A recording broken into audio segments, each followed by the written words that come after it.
Whatever political party you identify with, you are welcome here. Whatever color, culture, or creed you identify with, you are welcome here. If you are vaccinated or unvaccinated, you are welcome here. Now look around. Look around at these faces in this crowd. Take a good look around. This is America the Beautiful. And it's worth fighting for. You are worth fighting for. Your children are worth fighting for. Our freedom is worth fighting for.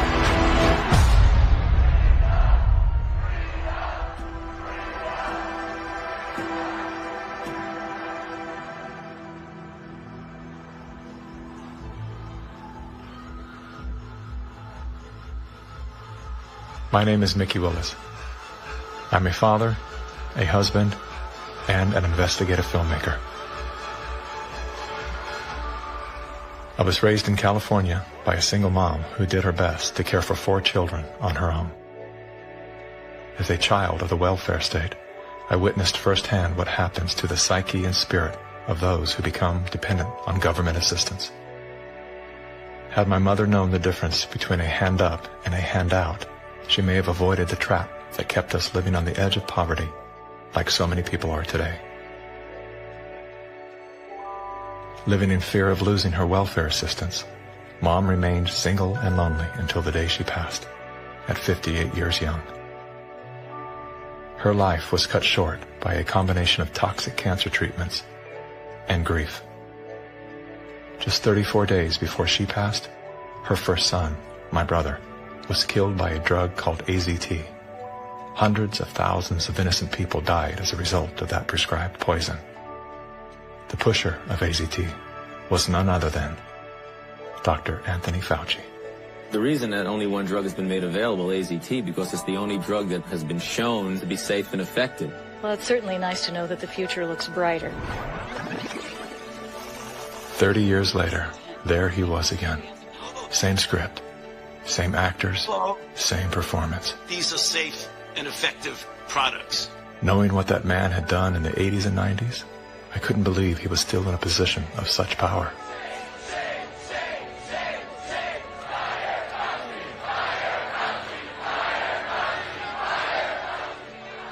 As the world descended into synchronized tyranny, I began to ask myself, how did they get everyone to go along with this? Feels so good. I know. Obsessed with finding the answer, I began studying every moment in recorded history where masses of people devolved into a state of self-destruction.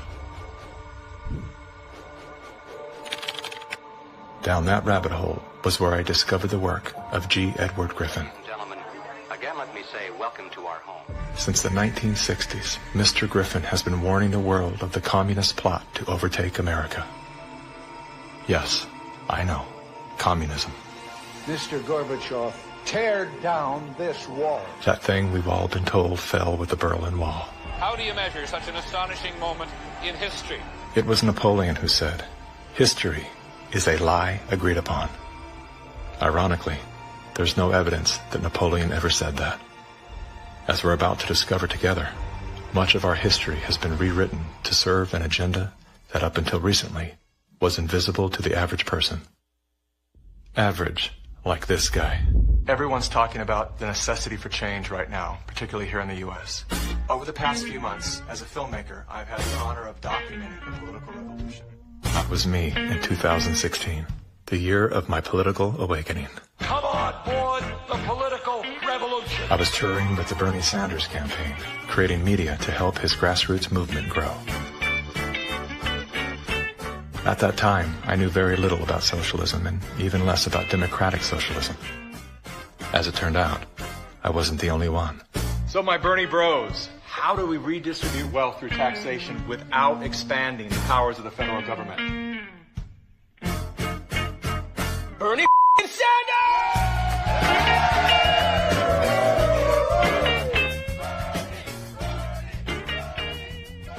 As confusion set in, I began turning my questions inward. Are they hypnotized? Am I hypnotized? That question, that one simple question, activated some strange sort of faith healing. Suddenly, I could see. How did I not see this before? There were so many red flags. The only solution is communist revolution. The only solution is communist revolution. The only solution is communist revolution. That's right, we need communism. That's what we need.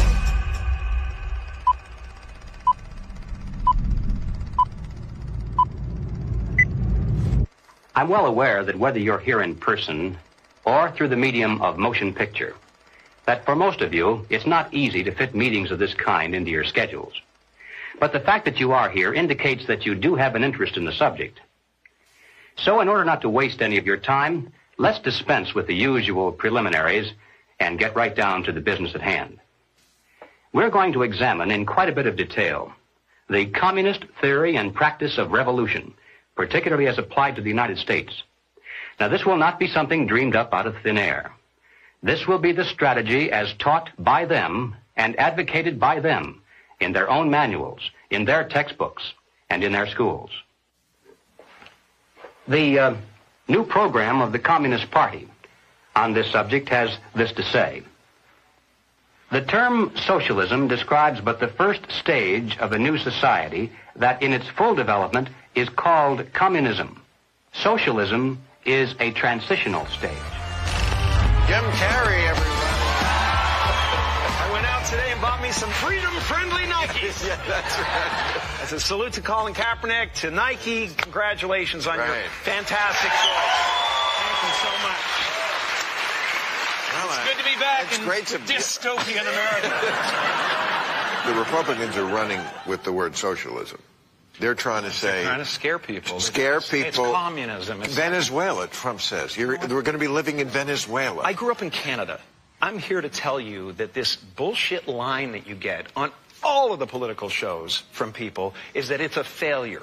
The system is a failure in Canada. It is not a failure in Canada. I never waited for anything in my life. I chose my own doctors. My mother never paid for a prescription. It was fantastic. And I just got back from Vancouver, and I keep hearing this, like, Canadians are so nice. Canadians are so nice. They can be nice because they have health care. Because they have a government that cares about them.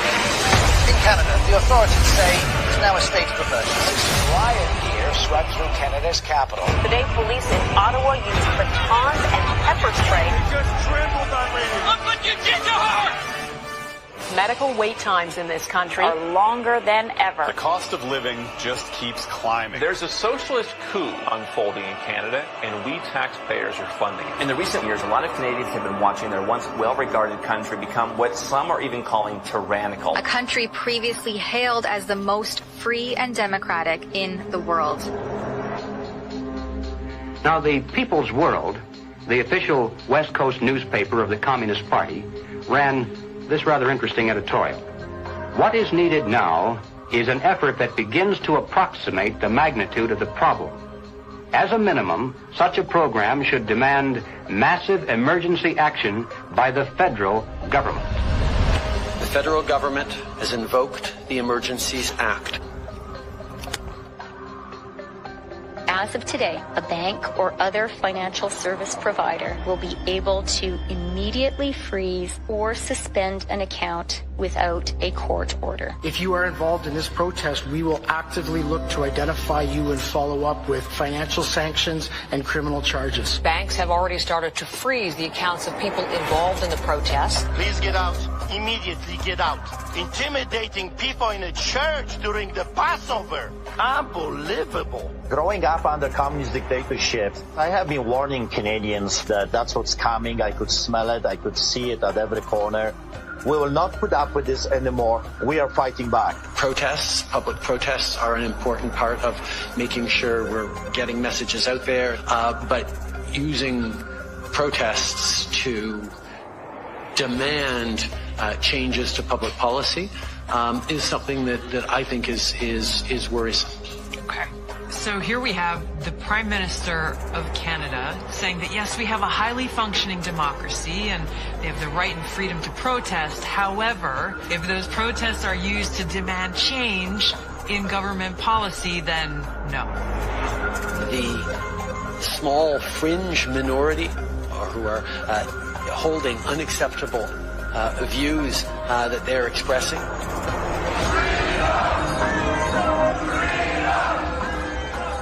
do not represent the views of Canadians who know that following the science and stepping up to protect each other is the best way to continue to ensure our freedoms, our rights, our values as a country.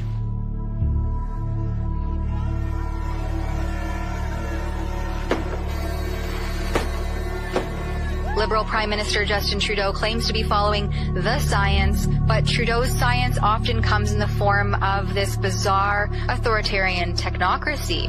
I think that Justin Trudeau stepped on the landmine when he weaponized the banking system in Canada against the truckers. Those peaceful trucker protests, their most violent act was honking their horns. And in retaliation, they had their access to their bank accounts, and anybody that supported them in any way had their access to bank accounts eliminated. And at that moment in time, we all came to realize what was really going down. Even with Sun TV watching for any slip, he was asked which country he most admired and referred to China. The level of admiration I actually have for China, because their basic dictatorship is allowing them. I applaud China for stepping up. I applaud Canada. You can tell what I'm thinking. A prime minister who openly admires the Chinese basic dictatorship, who tramples on fundamental rights by persecuting and criminalizing his own citizens as terrorists just because they dared to stand up to his perverted concept of democracy, should not be allowed to speak in this house at all. Mr. Trudeau, please spare us your presence. Thank you. Canadians know where I stand. This is a moment for responsible leaders to think carefully about where they stand and who they stand with. While Justin Trudeau makes a compelling case study, he is not the only dictator on the rise. Under the new rules provided by the COVID-19 emergency, many other elected leaders were empowered to show their true colors. Interesting how they all marched in perfect lockstep while chanting the same slogans. This pandemic has provided an opportunity. Here we are now with an economy in crisis, but with an incredible opportunity. It's certainly a major crisis, but it also offers us a unique opportunity. Unprecedented opportunity to rethink and reset. The great opportunity for reset. Opportunity for us to reset. For a reset. It's almost as if they all attended the same school of thought and studied under the same professor.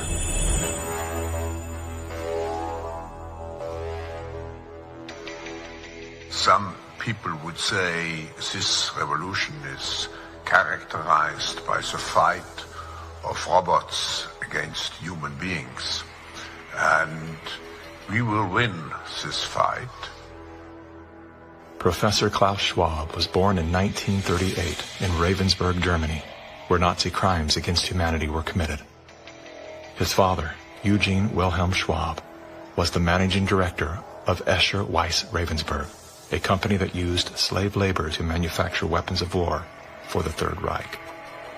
While Klaus's father was at the helm, the Nazi Party awarded Escher Weiss Ravensburg the title of National Socialist Model Company. Years later, Klaus Schwab joined the board of directors at Escher Weiss Ravensburg, where he played a key role in the development of South Africa's nuclear weapons program during the darkest years of the racist apartheid regime. Today, Klaus Schwab is the founder and executive chairman of the World Economic Forum. If you'd like to meet the people who are supposed to repair the state of the world, or give a piece of your mind to the bankers who helped get us into this mess, we can tell you where to find a lot of them. The World Economic Forum. Founded in 1971, The World Economic Forum is an international private organization which receives billions of tax-free dollars from its members and their global enterprises. Every year, the WEF brings together its members with world leaders, big pharma executives, tech titans, Hollywood celebrities, media personalities, and internet influencers to meet in the secluded mountains of Davos, Switzerland. It is a tiny town folded into the Swiss Alps, a village where you could bump into Bill Clinton, Bill Gates, the head of Google, and the Queen of Jordan, all in one place. A lot of reporters cover the forum, but few get inside. It turns out there are two Davoses, one you see and one you don't. After hours, there are hundreds of private parties where deals are done. People who can't be seen together in public can meet here. Your Royal Highnesses, Excellencies, distinguished heads of state and government, the future is built by us, by a powerful community as you here in this room. Klaus Schwab, the founder of the WEF, is particularly upfront and even proud of his ability to shape and influence world politics. I created the community of global shapers as a means, as a force to shape our common future. And of course, their Global Young Leaders program is a grooming ground so that when they ultimately infiltrate cabinets, We penetrate the cabinets. they will likely tend to govern a certain way. Nobody will be safe if not everybody is vaccinated. The names and the countries he mentioned ended up being some of the most dystopian and authoritative during this pandemic. Names like Ms. Merkel, Vladimir Putin, and so on. Other names? Jacinda Ardern, Sebastian Kurz, Mauricio Macri, Mark Zuckerberg, Jack Ma, Gavin Newsom, Stéphane Bancel, Chelsea Clinton, Leonardo DiCaprio, Sanjay Gupta, Dr. Leana Wen, Alexander and Jonathan Soros, George Soros' sons, and several of the Rothschilds. And of course, Now who could represent such a world better than you, Prime Minister? In 2014, Klaus Schwab called for the Great Reset, We need a great reset. which he positioned as the solution to the world's most urgent issues. The dark reality of Schwab's agenda is detailed in his best-selling book, COVID-19, The Great Reset. His endgame mission is to replace independent governance with a top-down controlled, one world government and a central bank-controlled digital currency. When they say, you'll be happy, what they mean is, you'll be enslaved. That's why they're talking about a great reset. That's why they're talking about introducing this quasi-communist, quasi-socialist agenda. They know we've run the course where we cannot continue down the path of the ever-increasing indebtedness because we have a generation that quite literally cannot afford to buy a house. Millions of Americans are priced out of buying a home. And so it's easy to tell that generation, we're going to forgive your college debt. Student debt relief. And set your expectations lower. You're going to rent forever. We're going to celebrate the tiny house movement. We're going to do all of these things which sound cool because they're shaping our narrative so that we become capable of expecting less. What we need to do is not expect less. We need to remove inefficiencies so we can experience more. And that's the subtle distinction that the Great Reset is missing.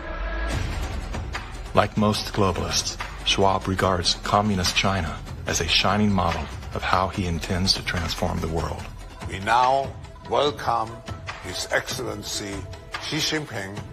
China has made significant economic and social achievements under your leadership. Chinese influence on global affairs is growing. The founder of the World Economic Forum, Klaus Schwab, says that this is what motivated the group this year to invite President Xi Jinping to deliver the keynote address in Davos. Schwab said Xi's presence was a sign of the shift from a unipolar world dominated by the United States to a more multipolar system in which rising powers like China will have a step up and play a bigger role. I think it's a role model for many countries. But we have to go one step further. It's a systemic transformation of the world.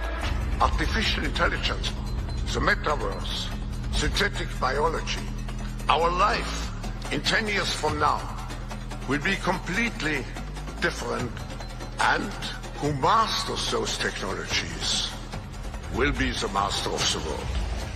Similar to his protege, Justin Trudeau, Klaus Schwab makes a fascinating case study. Yet he too is merely the master of his own world. Economic Forum. Science is replacing evolution by natural selection with evolution by intelligent design. Not the intelligent design of some god above the clouds, but our intelligent design and the intelligent design of our clouds. The IBM cloud, the Microsoft cloud, these are the new driving forces of evolution. Today, we have the technology to hack human beings on a massive scale. And by this I mean that if you have enough data and you have enough computing power, you can understand people better than they understand themselves, and then you can manipulate them in ways which were previously impossible. You know, the whole idea that humans have this soul or spirit and they have free will, that's over. Now, how exactly will the future masters of the planet look like? This will be decided by the people who own the data. Foreign powers can collect, store, and exploit biometric information from COVID tests. U.S. intelligence officials tell CBS News that China is trying to collect Americans' DNA in hopes of controlling the future of healthcare. China's test kits are a tool to help China compile genetic data. The Chinese aren't the only ones exploring this technology. The U.S. is working on it as well. The White House is ramping up its COVID response, announcing Americans can once again get free COVID test kits as concerns are growing over a rare... Data is the most important asset in the world. Those who control the data control the future, not just of humanity, but the future of life itself. Everywhere she goes, Ouyang Haoyu is followed. What she buys, how she behaves, is tracked and scored to show how responsible and trustworthy she is. It's called the social credit system. A person's reputation is scored on a scale of 350 to 950.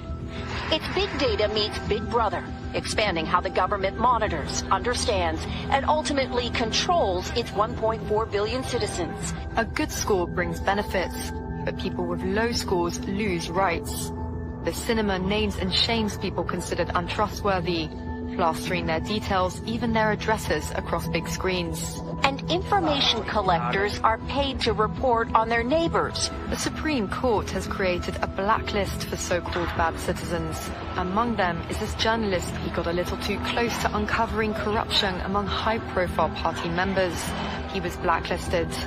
He only realized when he tried to buy a train ticket. Once you're blacklisted, you can no longer get a bank loan, start a business, buy an apartment, or even send your children to a private school. By using the mechanism of social credit, we'll be able to establish a blacklist of people. These punishments will serve as a whip to rebuild moral values. And few here are willing to criticize it, something that may pose a risk itself for a bad score and the life that comes with it. It may seem scary, but it's just like that here. We're used to it, and anyway, we don't have a choice. China wants obedient citizens. Criticism or resistance among the population is virtually non-existent. This woman's door was kicked in by police when she refused to go to quarantine. Now these videos show rows of metal containers which are being used to house COVID-19 patients. Some of them have complained that very little food is left for them in the freezing metal boxes. Chinese government officials now installing fences in Shanghai, blocking people from leaving their homes. For some, Shanghai feels like the world's largest prison.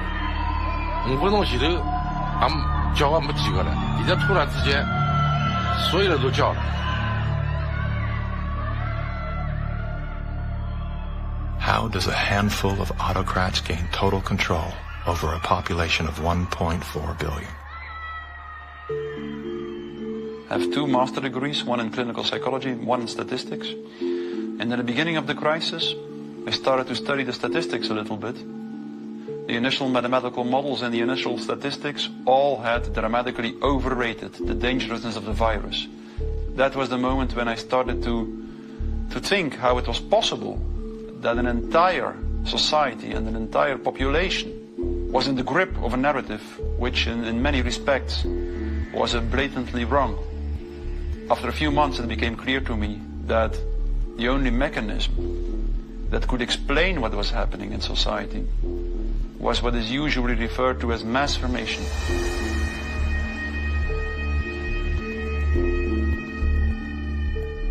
Mass formation is identical to hypnosis. And this term refers to a specific kind of group formation, which has very special characteristic effects at the level of individual mental functioning. And one of these effects is that an individual that is in the grip of mass formation typically lose every capacity to take a critical distance from what they believe in, from what the group believes in. You would think it would be people with lower IQs that would be more susceptible to this, but it seems to be the other way around. Are you seeing this? I have seen this. And it does seem to be predicted by educational status and IQ. We look to be verified for our belief system, right? And so a doctor goes to the CDC. The CDC says this is true, it must be true, I'm staying in that zone. It's actually people outside of the system go, well, I want to challenge the CDC here for a second. Where's the study come from? Where's it, and that's what I do. All of these people were kept out of the conversation. All I can comment and you were wanting me to sign onto a social contract where the scientific method isn't being used. I'm not interested in medical pedigree. I'm interested in medical consensus. People who are highly intelligent tend to go and get a lot of degrees. Those people have spent so many years in institutions to get those degrees that they have developed a trust and confidence in not only the educational institutions, but those that support them, which are largely government bodies. And so they start from the place of, if it's told by the university, by the government, it's probably going to be true. What I've learned about science is that it's really imagine they're looking at like a fragment of the world, and it's all they see. It's all they're looking at. The world, they don't see the world. So I think that there's a disconnect between people who are smart and have lots of degrees with actual reality, with the lived experience of nature, of life, that you don't see with people who are actually working with their hands outdoors all of the time. A mass formation typically emerges in a society when very specific conditions are met. First and for all, the most central condition is a major part of the population needs to feel lonely.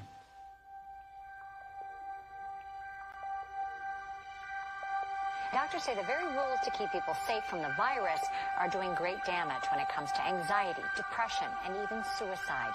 And now everyone is suffering, but children are particularly at risk. The real pandemic here is the psychological warfare that's being waged on every single human being. See, if you take a human being and you put them in a chronic fear state, and you couple that with human isolation, what happens is they psychologically decompensate and live in such emotional pain that they will gravitate in an irrational way to anything that you promise them will alleviate that pain. Once people feel disconnected from their environment, they will typically start to experience a lack of meaning-making in life. And under these conditions, if a narrative is distributed through the mass media, indicating an object of anxiety, and a strategy to deal with this object of anxiety, they suddenly, connect to one small object of fear, for instance the coronavirus, and afterwards people don't feel lonely anymore. They feel connected again. Let me hear it if you've had the Pfizer vaccine. Let me hear it from Moderna. AstraZeneca. See it from the anti-vaxxers.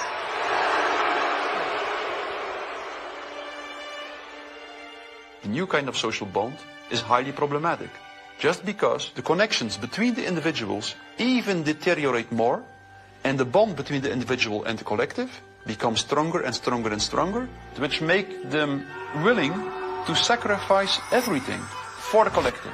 Its health, its wealth, the future of its children, everything. Something else that is really characteristic of individuals in mass formation is that they become radically intolerant for dissonant voices. The people who are not getting vaccines, it's time to start shaming them. What else? Or leave them behind. Vaccinated person having a heart attack? Yes, come right on in. We'll take care of you. Unvaccinated guy, rest in peace, Wheezy.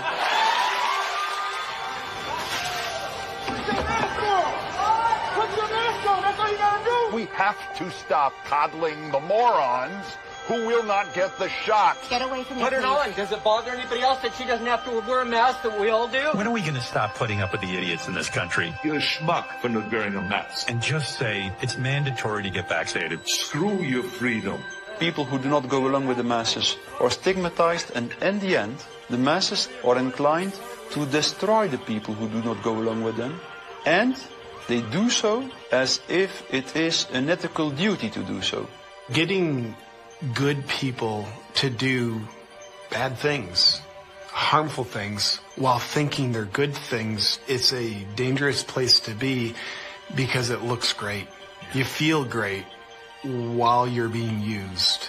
They will sacrifice themselves, and they see it as a virtue because it demonstrates their complete obedience to the cult, to the group, to perform ritualistic behavior which causes them harm. One of the most clear illustrations of this was when the leaders of the Communist Party in the Soviet Union were sentenced to death, often tortured to death. They did not object. They said things like, if this helps the Communist Party, it's my pleasure to do it. That's something that was observed in all major examples of mass formation in history.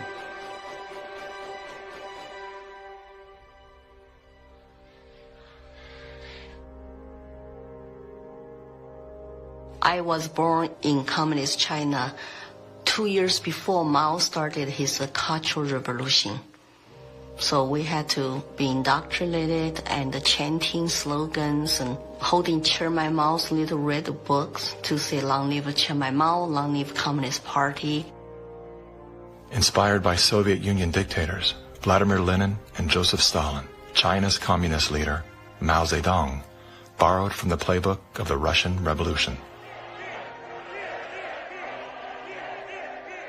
To fight anti-communist forces, Lenin organized a military branch of his Communist Party, known as the Red Army. Following suit, Mao branded his army the Red Guards.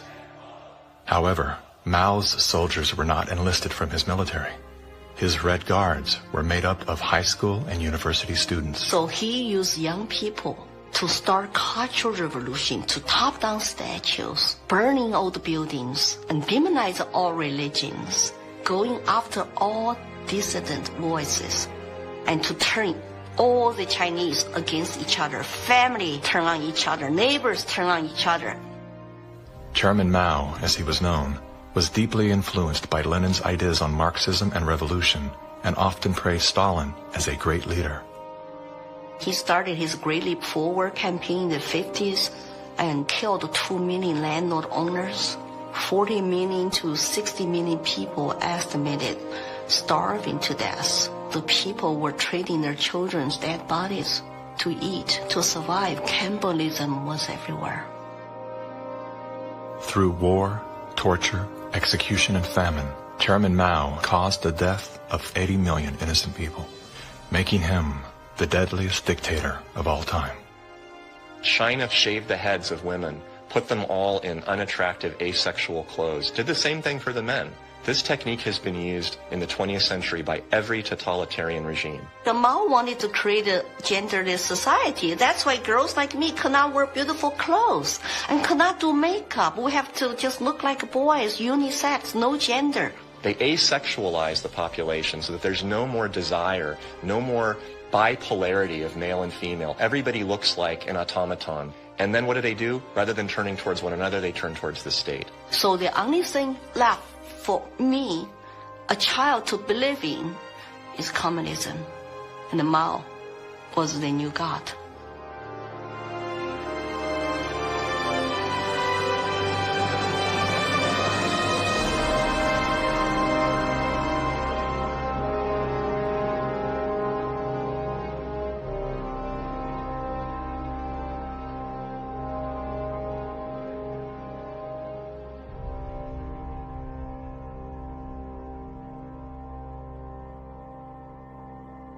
Now, in China, the government is not only cracking down on Muslims, but on other religions as well, as it pushes to assert communist ideology. Here's something else that is banned in China: Falun Gong, a religious movement that emphasizes on spiritual enlightenment and cultivation of virtue.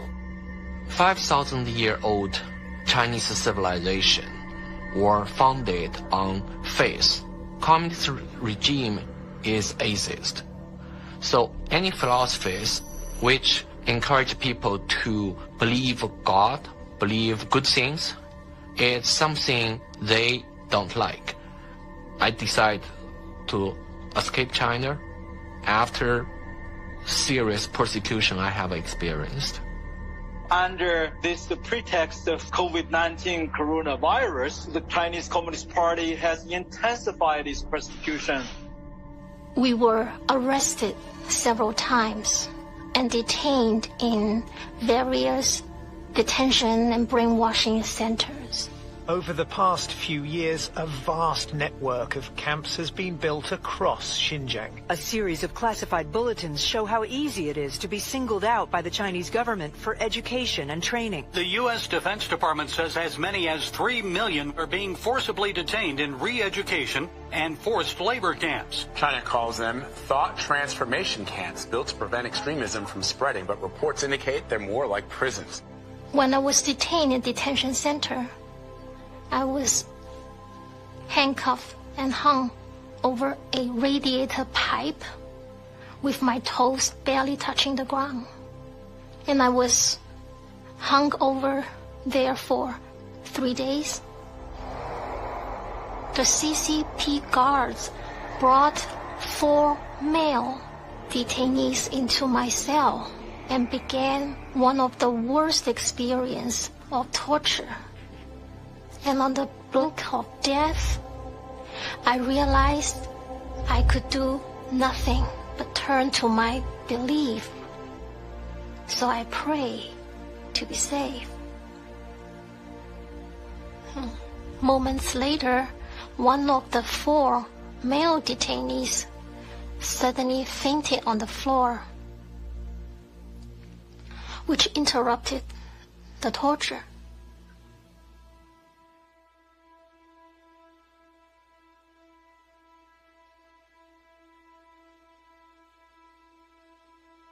I left China because my parents were heavily persecuted for their practice of Falun Gong. From age 1 to age 5, my grandparents were taking care of me because my parents, they were always inside some dark cells being tortured.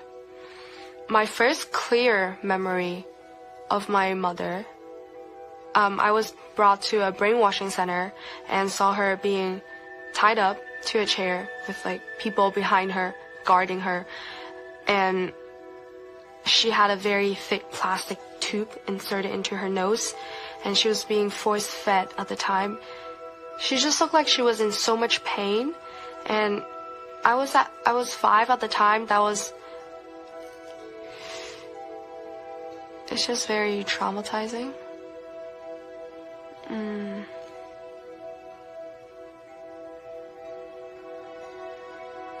My school principal actually came to me several times and told me not to be a part of my parents and to report any activity that my parents would do. They're instilling all the lies and hatred into the younger generation.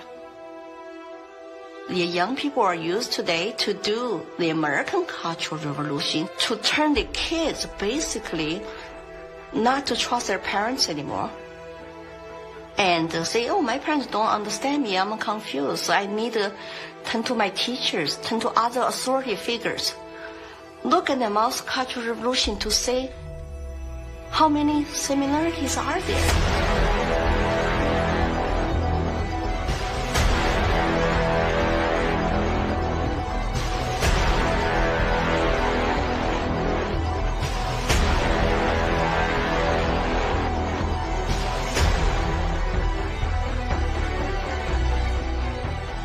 Communism will win.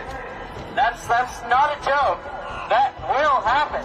you are happy with what was happening in the USSR between 1917... We make a critique of it. That's what we're Maoists. We make a critique of it in order to improve socialism the next time it comes around and throws people like your ass into a labor camp. Yesterday, I asked ChatGPT, are there any similarities between today's woke revolution and Chairman Mao's Cultural Revolution of the 1960s? And it wrote back, how long do you have? We recognize that government is absolutely necessary for an orderly society.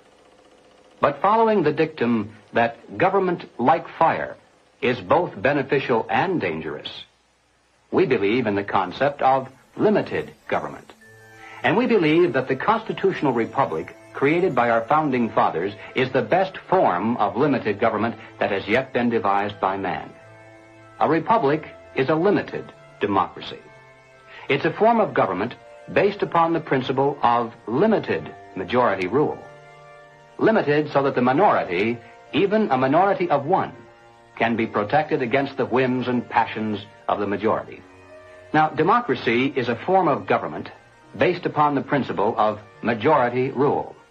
It's easy to understand, easy to sell to the masses, and, I might add, deadly. The fathers of philosophy, Socrates, Plato, and Aristotle, were all staunch critics of democracy. History's greatest minds all observed that even a well-intended democracy can breed deception, division, and ultimately total control by the state. Aristotle wrote that democracy is not just the rule of the majority. Democracy is a system in which the majority is in charge, respecting the basic elementary rights and principles of minorities. If not, democracy becomes a tyranny of the majority. Socrates himself became a victim of this very process. He was sentenced to death by a majority vote for protesting the rights and protections of the minority. This country was founded on the principle that the individual is sovereign over the institution of government. And it's about a philosophy of governance that says that you are a free individual, or a philosophy of governance that says you're serf and you're subject.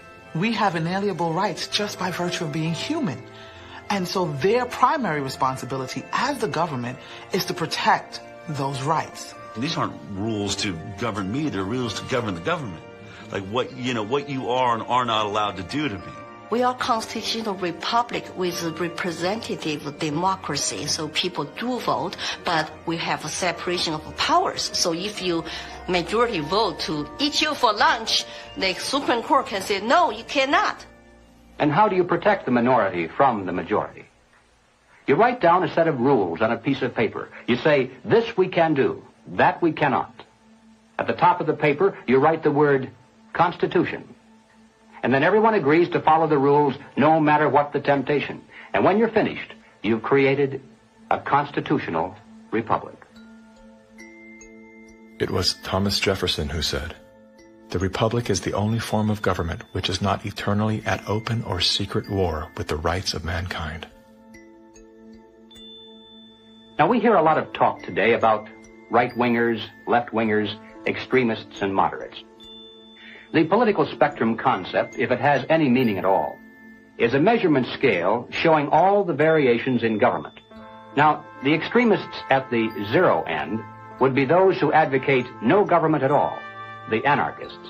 The extremists at the other end would be those who advocate total government. And who are they? Well, the communists, of course. But also the Nazis, the fascists. No matter what they may call themselves, if they advocate total government control over the people, they are all, by definition, totalitarians.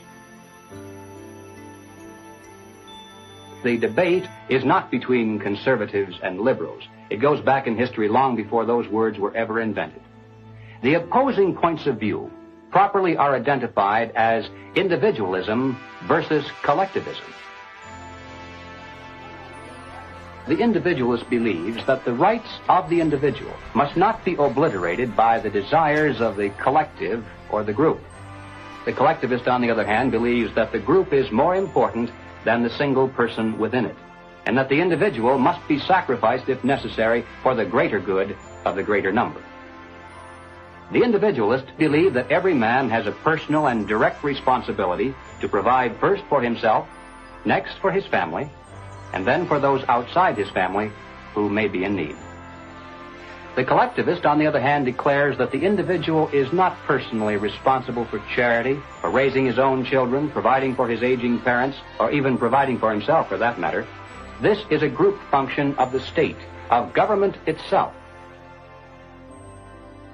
Everything we talk about, socialism, communism, globalism, and Nazism, guess what? It's all collective society. Collectivism on an international level is essentially known as globalism, which is often promoted as a framework for unity and sustainability. Under the guise of philanthropy, the leaders of the globalist movement leverage every possible crisis to advance their plan to replace national sovereignty with a one-world government. We are confronted with so many crises simultaneously. What does it need to master the future? It is the globalists who are behind the destructive new methods of control, like ESG, the acronym for Environmental, Social, Governance. Similar to China's social credit score, ESG is a ranking system that tracks a company or country's carbon footprint, as well as its commitment to diversity and inclusion. A low ESG score can lead to severe consequences, including reputational damage, legal and regulatory actions, and loss of investors and bank credit lines. Within the last decade, numerous nations and thousands of major brands have been coerced to adapt to the ESG program, and today, many of them are paying the price. In 2018, the World Economic Forum published an article on its website entitled, "How We Will Make Sri Lanka Rich by 2025. That article was removed once it became known that food prices in Sri Lanka had nearly doubled and that millions of their citizens were facing starvation. Now, what caused this? Farmers protested and asked the government to work with them on slowly improving farming practices to be more environmentally friendly rather than implementing harsh bans. But the government was more interested in maintaining a high ESG score with its creditors like BlackRock. As a result, food production dropped drastically, with farmers expecting crop losses of 85%. The country had to begin spending money on importing food when it was previously self-sufficient. Sri Lanka is a cautionary tale. What's happening there could be a foreshadowing of what's in store for us if we don't take heed and learn some lessons. The Dutch government was one of the first to sign on to the ESG system. Dutch farmers pleaded that the rush to adapt to extreme new regulations would result in the destruction of the country's food supply. The Netherlands is the second largest agriculture exporter in the world, earning the title of the tiny country that feeds the world. A collapse of their system could trigger a global food crisis. Yet, the Netherlands Prime Minister continued to persecute Dutch farmers until they were forced to revolt. Where do you find still such a prime minister in the world? You find it in the Netherlands, and it's Mark Rutte. And remember, too, the Netherlands is the pilot program of the World Food Hubs, and the World Economic Forum has assigned to the Netherlands what they call this Global Secretariat, using, ironically, a communist term for it. Klaus Schwab's golden pin-up boy, Prime Minister Mark Rutte, is busy fulfilling the agenda of the World Economic Forum's Great Reset by turfing farmers off their own land. Perhaps the most important lesson I've learned in my years as Prime Minister of one of the world's most outward-looking trading countries is that national interests are often best served by international cooperation. Schwab has sold this idea because they're up against the wall. Okay, you have all these governments that are basically broke. So what will happen is if they defaulted, then all the people have lost their pensions, they've counted on it, and they're going to be storming their palaces with pitchforks. Schwab has sold the idea that, well, we go towards Marxism and you can still retain power. None of these net zero climate schemes work without massively disrupting or even destroying the lives of the little people. If you think about what created wealthy people wealthy throughout the many years of our human history, it was the ownership of land. And you have governments right now that are looking to take ownership of real estate, and it's happening everywhere. And you have this movement of individuals kind of going like, hey, like, people should never profit off of real estate. And unfortunately, that ideology is what the government is using to take control. If we look at data from 2001 to 2015, there is a slow and steady trend towards more corporations owning single-family homes, apartments, office spaces, and less individuals actually owning real estate. Blackstone Group actually recently raised a record of $50 billion to take homes from American families. During the pandemic, when all people were ordered to lock down indoors, why did governments around the world make exceptions for mass protests? We've all heard the term fire sale. In this case, it's not a metaphor. When a community is damaged by protests, the value of local properties plummet. Investors then gobble up the devalued real estate for pennies on the dollar. In many cases, the leaders of the decimated communities receive kickbacks for allowing this transfer of wealth. Big companies and investment firms swooping in and buying up some of the only affordable homes in your neighborhood. The more you have individuals not own their own home, the more you have individuals not financially independent, creates more dependence on big financial corporations that profit off of mass people. So we are going towards a world where the people are owning nothing. I always say, like, if we don't own anything, well, who does? Bill Gates, business magnate, software developer, philanthropist, nation's largest farmland owner. Gates owns nearly 270,000. It's a reinstitution of Marxism where, communism owned all the property. In his Communist Manifesto, Karl Marx wrote, "The theory of communism may be summed up in a single sentence: abolition of private property." Karl Marx was a German philosopher and social theorist who lived in the 1800s. He is the co-author of the Communist Manifesto, which has been referred to as the Bible of Communism. His theories of class conflict and dialectical materialism were instrumental in shaping socialist and communist movements worldwide. Joseph Stalin, Vladimir Lenin, Leon Trotsky, Mao Zedong, Che Guevara, Fidel Castro, Kim Jong-un, Hugo Chavez, Nicolas Maduro, and many other communist revolutionaries have cited Marxism as the foundation of their political ideologies. Marx rejected all concepts of God, as well as the traditional family. According to members of his own family, Marx was emotionally, verbally, and physically abusive. His wife, Jenny, was plagued by depression, which was compounded by Karl's adulterous impulses and his inability to provide for his children. Despite his privileged upbringing and formal education, Karl Marx was often unwilling to work and instead relied on the financial support of friends and family.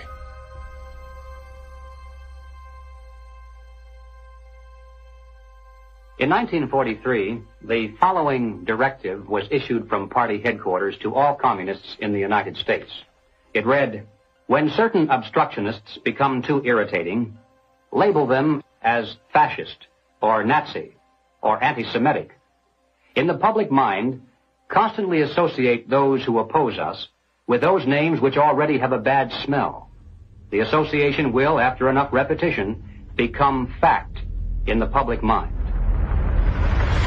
The founding fathers were racist, misogynist, fascist political party, radicals on the far right, anti-Semitic, xenophobic, transphobic, Uncle Tom's white supremacist, domestic terrorist, neo-Nazi organizer, Nazis. You are an anti-vaxxer, Anti-vaxxers. Racist. Name calling is their number one bullying tactic, and they apply it unremittingly to anyone who questions their dogma or says something they find unacceptable or offensive. As early as 1928, the communists declared that the racial differences among our people constituted the weakest and most vulnerable point in our social fabric.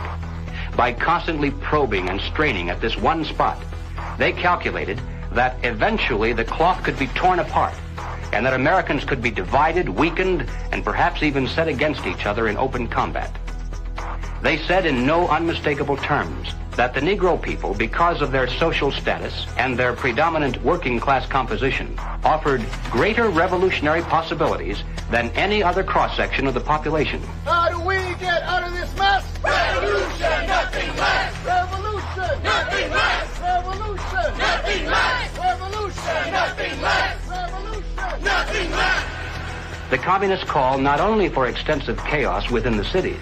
The plan is for raging fires from one city to the next. The average American, they say, soft and decadent, when he sees billows of black smoke rising from one horizon to the other, when at night the only light he has to see by is the flickering red from flames leaping into the sky, he'll become paralyzed with fear and panic and do nothing to interfere with the guerrilla bands as they strike at the community's power centers. To justify violence, they have to be able to claim that they're liberating people. And if people are to be liberated, then it's necessary to go through the motions, at least, of pretending that they have a right to form a nation of their own. The Communist Party called for their liberation, to break away from the United States and to set up their own nation within our borders. Activists now control a barricaded area. It's been called an autonomous zone. They want it to be free of capitalism, state authority, and police. To take the United States, all of the United States, it'll be necessary, they say, to involve white people as well as black, and in general, to escalate the revolution in America from race war to class war. Feed the rich and feed the poor. This is class war. Now, when they talk about pressure from above, they mean using their people and their influence within the very government marked for takeover to bring forward official recommendations for legislation.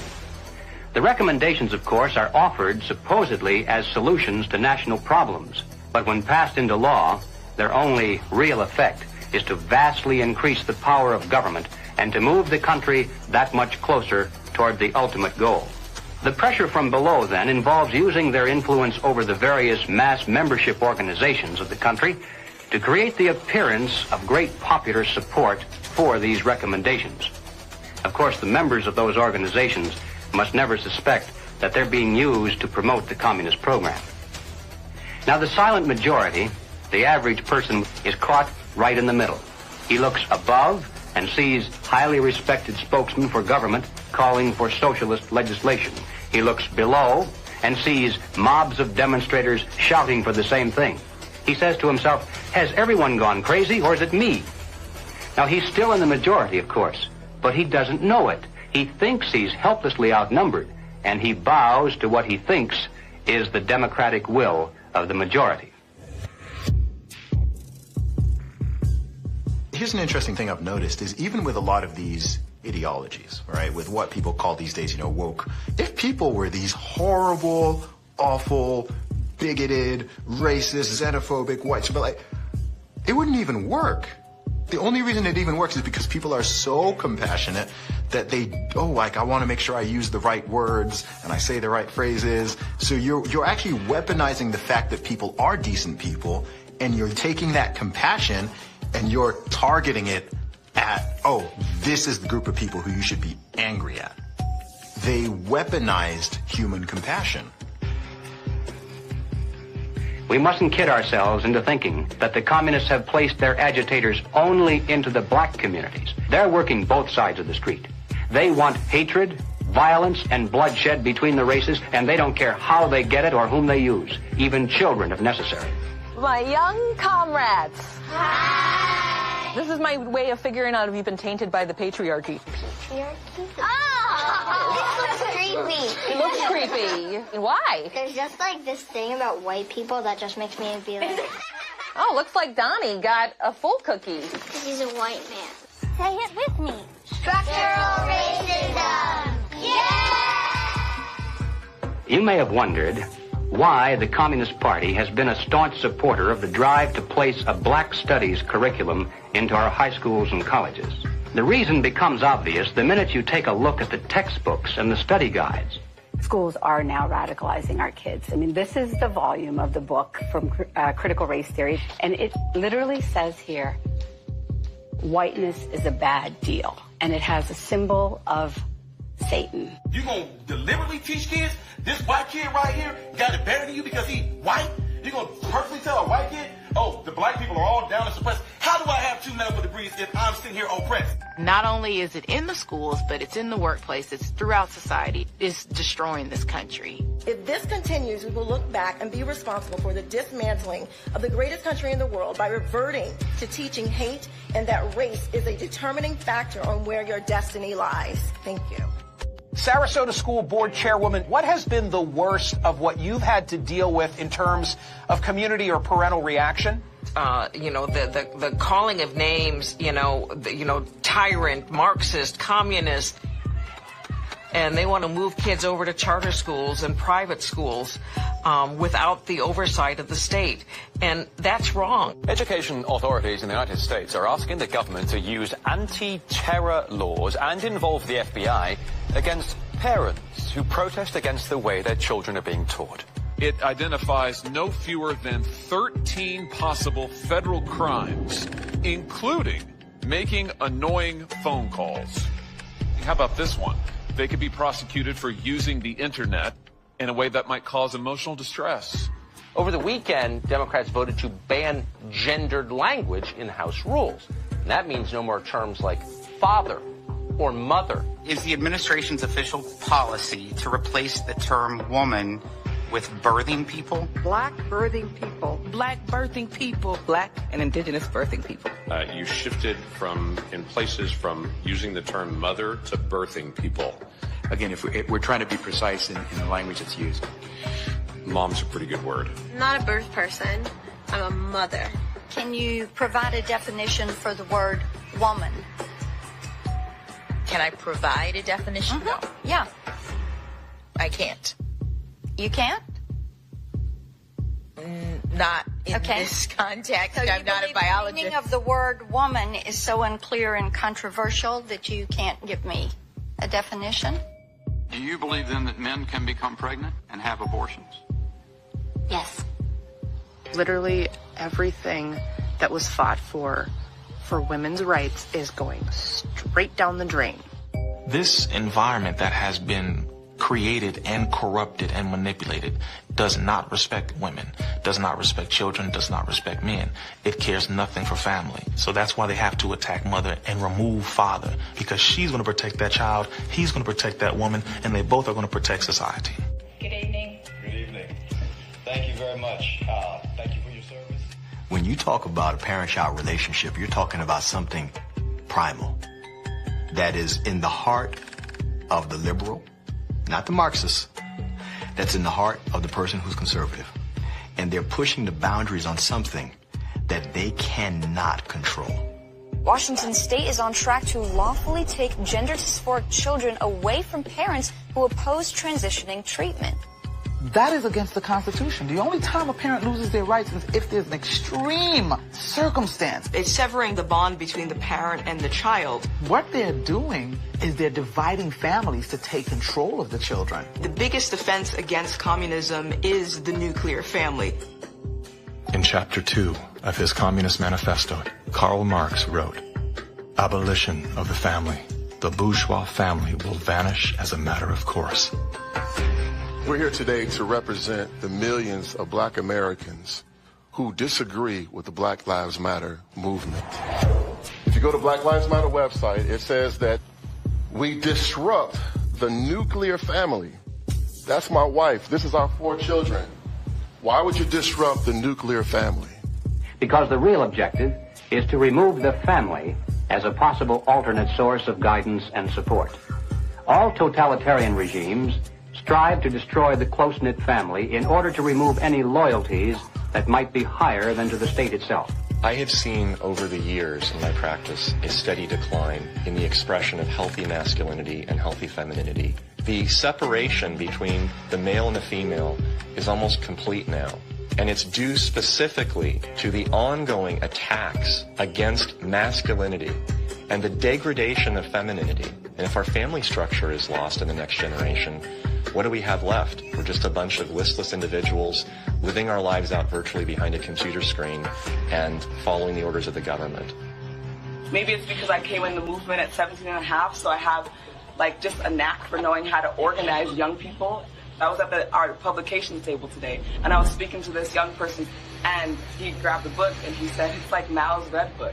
And I was like, man, that's what I was thinking. And it was just really cool to hear him make that connection. I was like, how about you buy like 10 to 15 of these books, and you all have like a youth organizing group where you talk about it, and you really try to engage this. We need to build off of this. We actually do have an ideological frame. Myself and Alicia in particular, we are trained Marxists. I do believe in Marxism. It's a philosophy that I learned really early on in my organizing career. Investigations into the Black Lives Matter organization has revealed links to groups that are pro-communist China. The self-proclaimed Marxist Black Lives Matter co-founder Alicia Garza also owns the Black Futures Lab project. Yet, all would be lost for the Black Future Lab if not for the Chinese Progressive Association. Donations to the Black Futures Lab don't go directly to the foundation itself. The Chinese Progressive Association gets them instead. Through forensic investigations, we now know that the 2020 BLM fiery but mostly peaceful protests were organized and partially funded through a network of pro-communist organizations. One of the groups is U.S.-based Liberation Road, which was founded by a faction of the Communist Party of Vietnam. Liberation Road is allied with the new communist movement and has direct ties to the Chinese Communist Party. The San Francisco-based, communist-rooted Chinese Progressive Association formed a sister company called Asians for Black Lives to serve as a bridge between BLM and the Chinese Communist Party.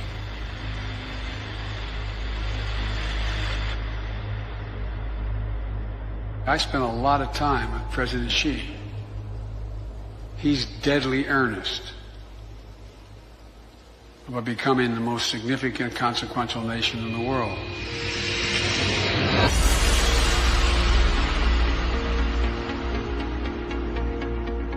When we speak of China, it's important to distinguish between the people and their oppressive government. And while the Communist Party of China is undoubtedly America's greatest foreign adversary, it's crucial to recognize that the most urgent threat to the future of the United States resides within its own borders. We're so used to thinking in terms of the old-fashioned concepts of warfare, we fail to realize that the favorite weapons of communist conquest are instead propaganda. Do you know who the greatest propagator of disinformation in the history of the world is? The U.S. government. The slanted view of history. History has been written to tell us a certain story. The 1619 Project is trying to reframe that story. What these people are doing is subverting young black minds to think that the Revolutionary War was fought in order to preserve slavery. And it's based on something that simply isn't true. The tactics of internal subversion. I thought that America was racist. I thought it was patriarchal. I thought our capitalist society was just a means of exploiting people.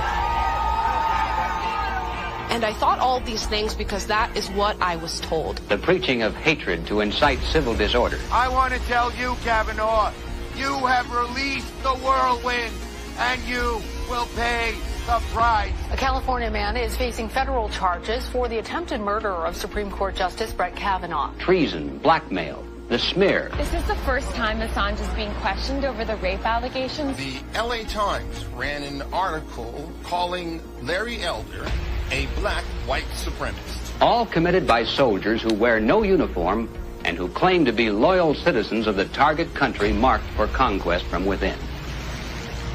World War III that rages around us right now is a political war, an economic war, a psychological war, a spiritual war. As a matter of fact, the bomb, as a psychological weapon, is being dropped on the American people every single day. You probably assume you're safe. That could be a deadly mistake. Bracing for food shortages. And labor shortages. Shipping delays. Supply chain disruption. A new coronavirus variant. The worst virus variant. Ultra transmissible. It can kill you. It can kill you. A surge in crime. Acts of terrorism. Domestic terrorism. White terrorism. White supremacy. Mass shootings. And nuclear conflict. World War III. World War III. Vladimir Putin. Russia. Environmental doom. Fire, storms, and deadly floods. I don't want you to be hopeful. Science tells us we have 9 years. This storm will kill you. I want you to panic. It is promoting fear. It will kill your children. Feelings of fear. It will kill your pets. The world is a very terrifying place. Unless you get lucky. I want you to feel the fear I feel every day. Walk me through, if you would, what happens scientifically inside our minds when we're in a state of fear, and then how that affects our external choices and the direction of our lives. This is well known and well researched in the psychological literature and the psychiatric literature, that when someone is afraid, when someone is in a state of fear, that person cannot think rationally. You resort back to a more primitive way of making decisions, which is highly emotionally driven.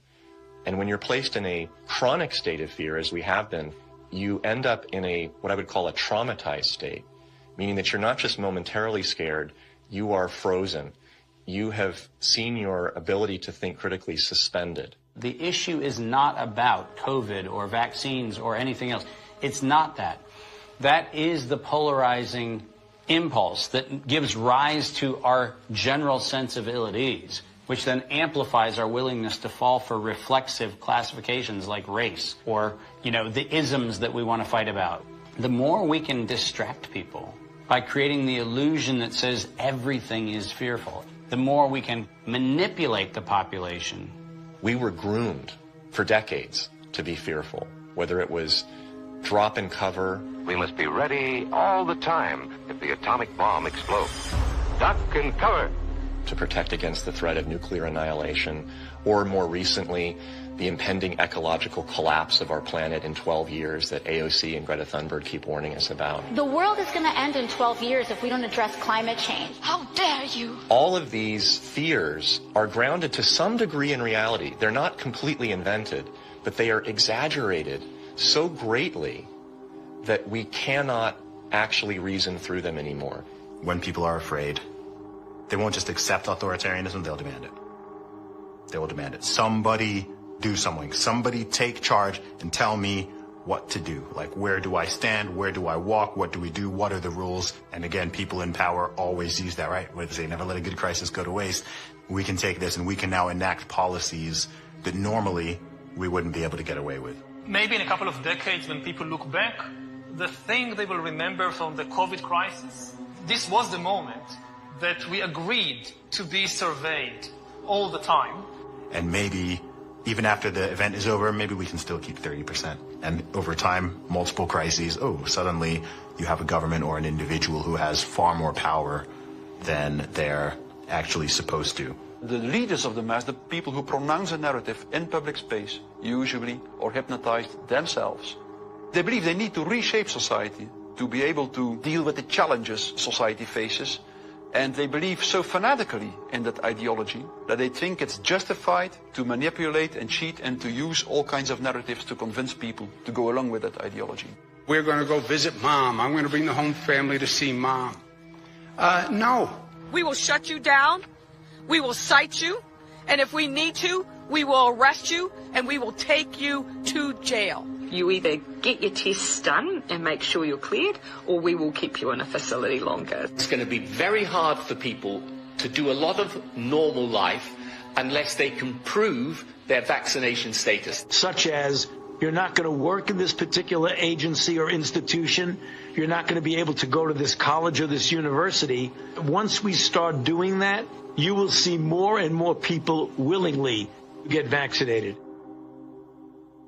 If the fear of losing your job, your friends, family, and future isn't enough to coerce you into submission, perhaps these incentives will entice you to willingly comply. It's everything from cash prizes to college scholarships. Now offering kids 12 and up limited edition Avengers comic books. Thousands of prizes available, including cruises and Super Bowl tickets. They're giving away Ford F-150 trucks. They're giving away shotguns and hunting rifles. Marijuana dispensaries are giving away joints for Jack. Krispy Kreme announcing this week a free donut. And yes, free beer. That's right. Get a shot and have a beer. Today could be your lucky day. California California's vaccine lottery. One grand winner to take home up to $5 million if you get vaccinated next week. They made it exciting, right? There's a reason people go to Vegas. It really could be somewhat lucrative if they aren't already persuaded. 13-year-old Joshua says one of the best parts of getting a shot at Mickey D's, lunch on the house. Just think of this when you think of vaccination.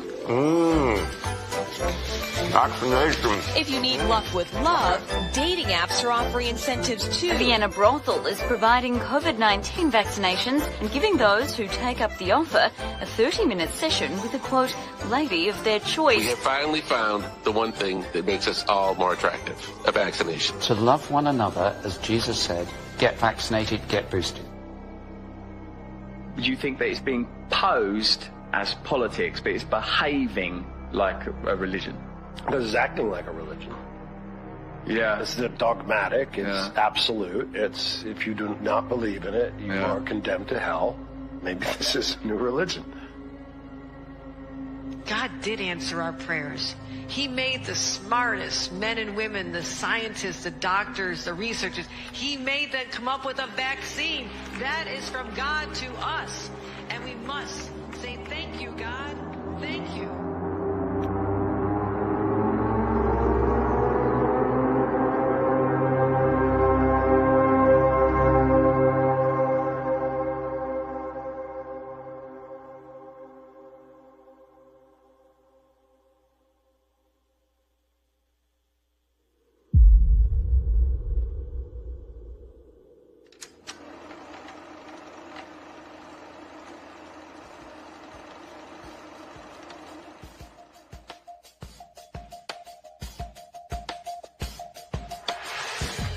There was a time, and not too long ago, I think, when we could have pulled ourselves out of this without too great a sacrifice on the part of anyone.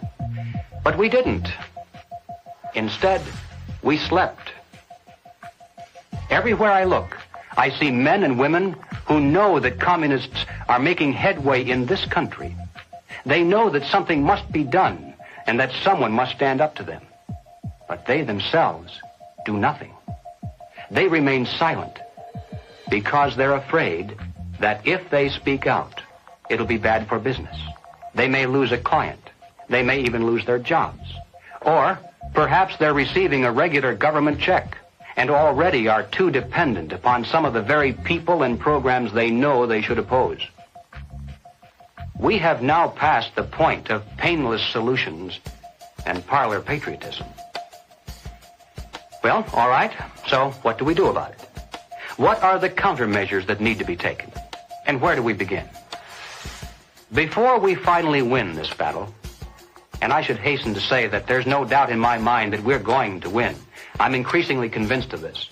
But before we finally do see victory, we must carry the truth to every man, woman, and child in America.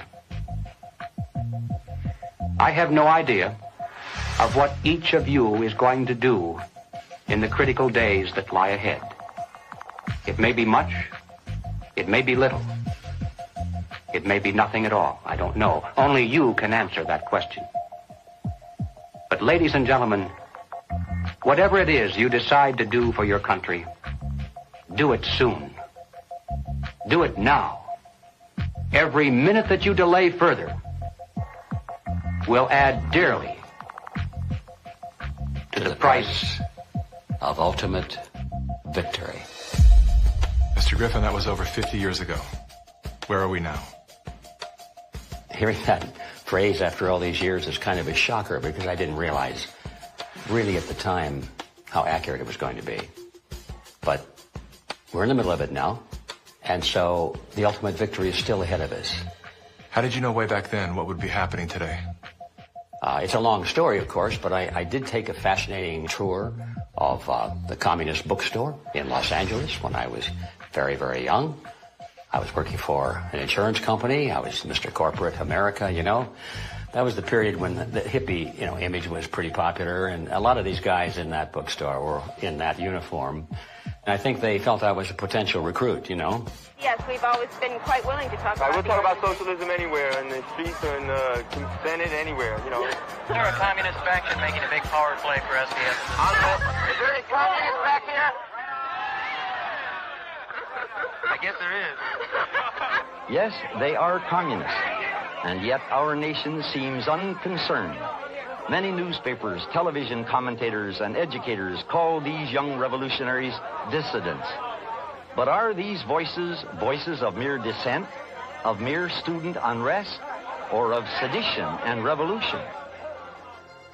They invited me to come to their study groups, they called them. They were really the recruiting funnel, you know. And I didn't have to pretend to be interested because I was interested. I wanted to see what these guys were up to. In the course, the more I read, the more I realized that these guys were deadly serious. And so my crusader gene said, hey, buddy, you better stop worrying about the corporate ladder and making money and looking good and start doing something about it. And I'm glad I did, because after that point, my life had a meaning and had a purpose more than just self-centered. Who are some of the key figures behind this agenda? I'm not sure we can name names. We know that there are layers and layers of control and influence, sort of pyramidal in form. At the bottom level, of course, it's just all the common people. Most of them don't even know what's going on. It used to be that an invader could come in with a superior army, and people resent it, but they obey because if they don't, they get killed. Now, if they want to conquer people in this environment, they have to do it through the mind. And of course, today, after all the technology that we have, and the control over the communications and the images and the school system and the media, they have absolute control over the funnel of information that comes to the average person. And the average person, if they're not aware that there's a real war going on for their mind, they will be helpless. And as long as people are on the edge of fear, they're willing to give up their liberties and pay lots and lots in taxes. A tax on carbon. And as I passed through that idea that, in my view, the enemy is in a category called collectivism, and that's the word that applies to all of these things, socialism, communism, fascism, Nazism, all of these things are merely variants of collectivism. That is the philosophy based on the assumption that the group is more important than the individual, and that the individual must be sacrificed if necessary for the greater good of the greater number. That's the trick. You're doing this for society. Obviously, you don't like to tell people what to do, but sometimes for the good of society, that's necessary. We have to start doing things for the greater good of society, and not for idiots who think that they can do their own research. But it's not about me and my rights to choose. It's about how I love my neighbor. You are not doing this for yourself. If you are at all like me, your own health, your own risk, is not a big rational driver of all of your actions. They trick us into thinking that if you act in your own self-interest, that somehow you are selfish. And nothing could be further from the truth. Those of us who've discovered this trick long ago, we realize that enlightened self-interest comes into play. If you are acting out of self-interest, you soon discover that the best way to benefit yourself is to help other people. It does come back. The question is, how do we turn the ship around? I think that the path to political hell in America has been voting for the lesser of two evils. They create conflict because conflict creates fear and confusion, and out of that chaos, people are not too analytical. They'll just struggle for some quick answer, which is who you're going to vote for. That's usually the answer that's offered to them. They think that if you just vote for somebody, the right person, everything will go away. You cannot wait until there's a list of candidates that's published, and you say, which one am I going to choose? You know, by that time, the game is over. All those candidates have been selected before you were even aware. You've got to get into politics at the local level so you have some influence in which candidates are selected. And that starts at the grassroots level. You don't come in at the top, you come in at the bottom. If we do that job, we will influence both political parties just like our opponents do now. There is actually a way forward and a way out, but it's going to require work, and it's also going to require that we acknowledge that we have wronged ourselves, that we are part of this problem. It's not the government that caused this. The government facilitated it. What caused it was our being asleep at the wheel. Without taking accountability, we cannot move forward. The masses of humanity have been slapped awake in a very short period of time, to where now it has created a domino effect of awareness all across the planet. People cannot go back into the matrix now. They can't. A lot of people are trying to, and they can't. We have the right as citizens in this country to abolish government and create a new one. And that is the authority that has been given to us. It is written in our documents, the Declaration of Independence, the Constitution of the United States, the Declaration of Human Rights. We have indelible rights, and the basis of those rights are our freedoms. And if we don't have that, we don't have life. And so we have to awaken, we have to arise, we have to fight. The natural rights of every individual is life, liberty, and property, and establishing a country on a premise that had never been established before, that the individual is sovereign because their rights are endowed to them by a sovereign God. This which has happened can only be described as divine, which is why we're the nation. Our ideology, our way of life is always under this relentless attack that we have defeated over and over again, and we will defeat it this time. We're all fighting with each other, and the way that we combat that is doing the opposite of what these war overlords want us to do, which is fight with each other. We should be learning how to forgive and inviting other people to the table even if we disagree with them, and extending grace to one another even if we know that they've done something that we totally disagree with, because that's how we ultimately are going to heal as a nation, is understanding that we all come from different walks of life and we all live here together, and let's start talking. The only real problem that's existed in the world is division. It's that people are not getting in rooms, willing to speak with one another, see each other's hearts, and get to know, hey, what do you believe? What do I believe? And is there a way we can actually work together to solve these problems? And I'm willing to bet that most of the Gen Zers would say yes. That's what we do right now, and that's why I'm glad we're the age that we are, because we can be leaders of that conversation. When I started to realize, like, wow, freedom's a polarizing concept for some reason. Thought this was America. Is this America? It is? Okay. World's different than I thought. So my fear was, I could lose everything. I could lose my audience. I could lose my business. But I knew, especially having a son come into the world, I am imprinting something on his beautiful, innocent, fragile psyche and heart. I'm imprinting the man that I am, or I'm imprinting a hollow shell of the man that I refuse to be. And I knew in that moment, I'm willing to risk losing everything to do that. I would rather pick up cans on the side of the highway to feed my family than to live out of alignment with my truth and betray my son. Just say no. Rise up in a nonviolent way. They can't imprison everyone. They can't fire everyone. But they can fire individuals that are separated and don't work together and give into the fear. And don't sacrifice your future for a few conveniences now in the present. You should sacrifice maybe the present conveniences so that you're going to have a future.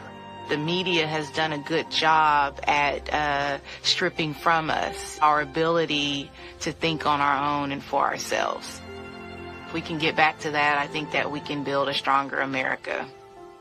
In my opinion, the first step you have to take is you have to get out from under the control mechanisms. And that means blow up your TV, don't listen to the fear porn, and set yourself free of debt, which is what controls you and controls everything around you. It is the weapon that is used. The most important thing is always that the dissonant voices continue to speak out, and, also extremely important, that they don't start to form a mass or a crowd themselves. Because that happens very easily as well. Happens very easily. Once a large-scale mass formation starts, the people who do not go along with them feel threatened, and they can start to form a mass themselves.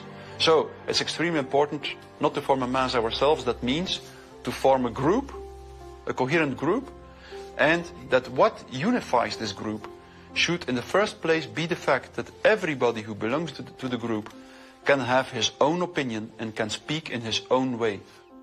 What matters most to you?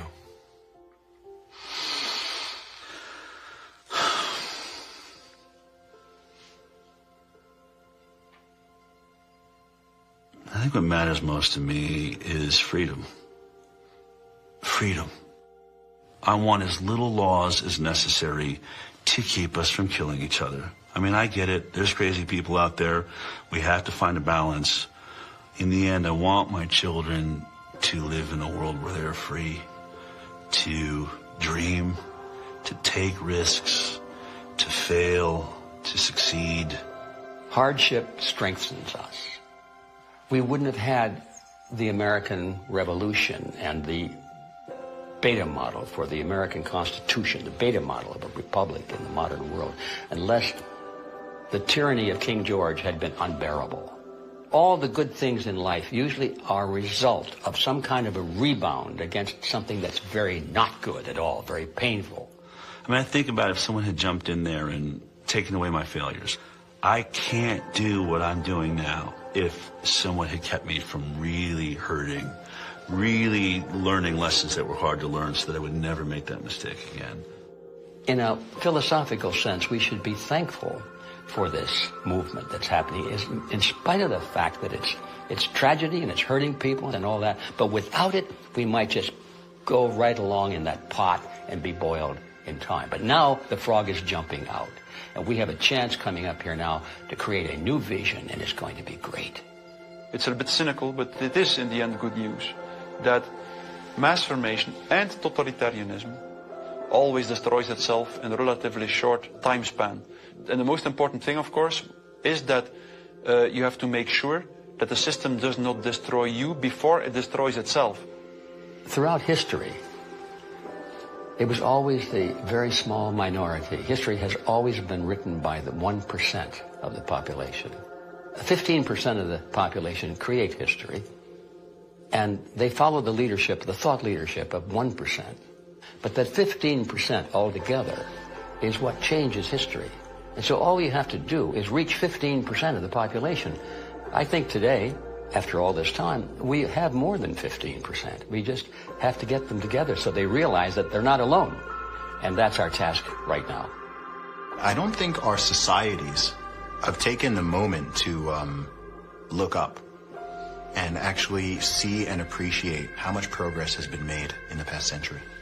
On so many different levels, we have made incredible progress. Like, what we've got here is actually great. It's imperfect, and we should still be making tweaks carefully to try to make it better. And I think that's where so much of that self-hatred or hatred of the nation or hatred of the other or whatever comes from. This lack of perspective and gratitude and inability to take a moment, chill out on the activism and go, wait, actually, okay, we've achieved a very unique and special point in history, and let's be careful with that. On that note, as a man who's traveled the world, yeah.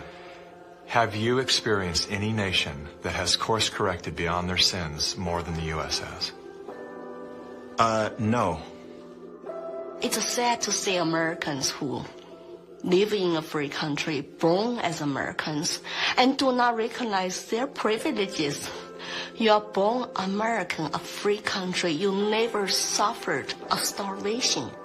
And you need to go to other countries to find out why all the immigrants, millions of them, want to come here.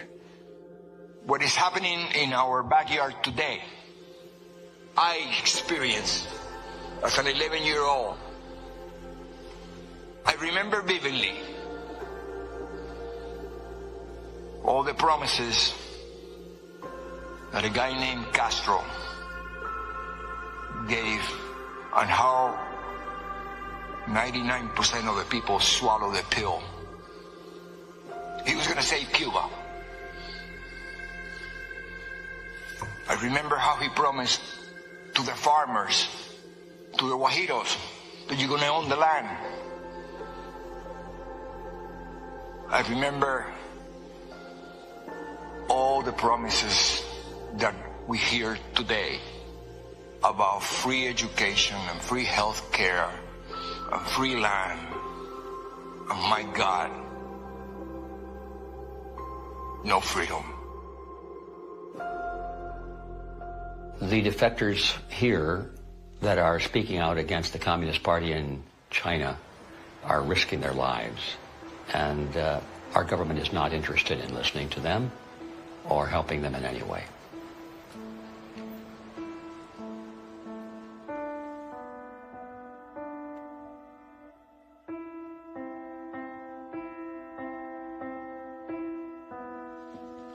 I have been in America for 10 years. I saw a lot of Americans with wonderful hearts. America is a beacon of freedom. I'm happy living in this land to practice my religion and to have a peaceful life. That's my hope. America is last stand on earth for freedom. If we lose this country, the world will be a very dark place. I have 3 children in this country. I want to protect their American dream. So here I am, you know. I've noticed that every time you speak about America, your eyes fill with tears. I do love this country. No place to go. And I just hope people can hear my stories. For past 5 years, I've been telling the same thing. I have no political agenda here. I just want to live American dream and my children live American dream. Sorry about that.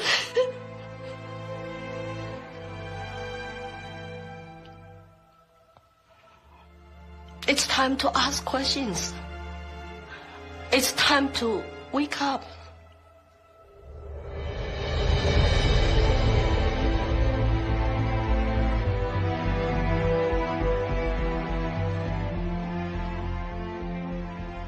We've been brought together in this moment to face the urgent choice between dehumanization and rehumanization. Dehumanization requires us to do nothing. Nothing other than to allow that process to continue to the point of no return. Rehumanization, on the other hand, requires action. One action. To remember. To remember what we knew as children, when everything was possible, before our attention was captured, before the conditioning set in, before our nature was denied. There's nothing new we have to learn.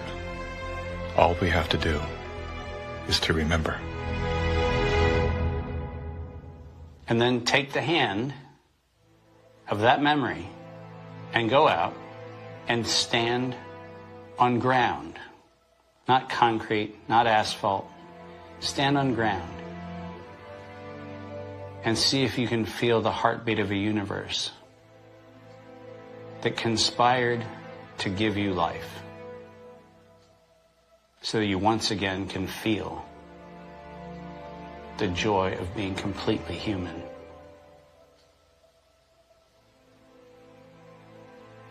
And then never forget that moment.